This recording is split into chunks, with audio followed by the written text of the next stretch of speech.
ayun nga po, ayun nga. Pag magpapa-reverse po sa bank report, kailangan po nila yung triplicate copy, yung white, yung pink, tsaka yung yellow copy, yung file copy ng branch.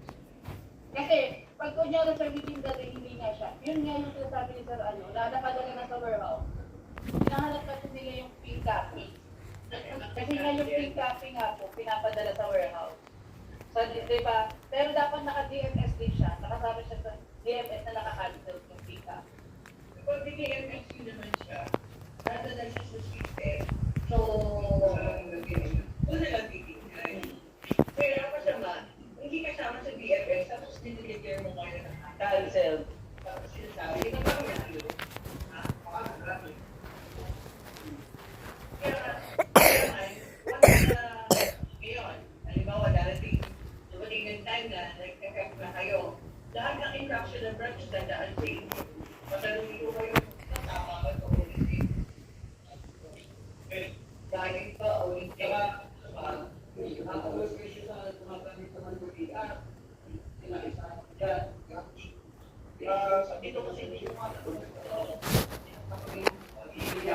kasi yung mga manager or sisya natin, may mga connection na yung bagay, magpangawalihan. So, hindi naman nagkasa. Eh, yung pera, ang related yun. Kung malalaman mo na lang, ako nagpapasli na si customer, kasi bayad naman ako ito. Pero hindi naman niya tinipos siya.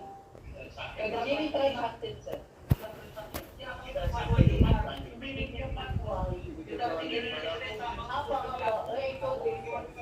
Dapat na-rainfall para marinig yan. Kaya pagka nagsasawa ni customer, kayo siya lang tao. Once na nagwawala, manual tayo. Dito yung problema tayo ng tao. Nag-manual tayo. The moment na nagkaroon na ng tao, babalikan ko siya. Para ikasap ko siya. Pero hindi niya mag-release ng another kailangan ko lang. May experience sa nakakalaan. Parang malulunakit na account number. Pwedeng gabi po, pwede ba may resibo? May ID?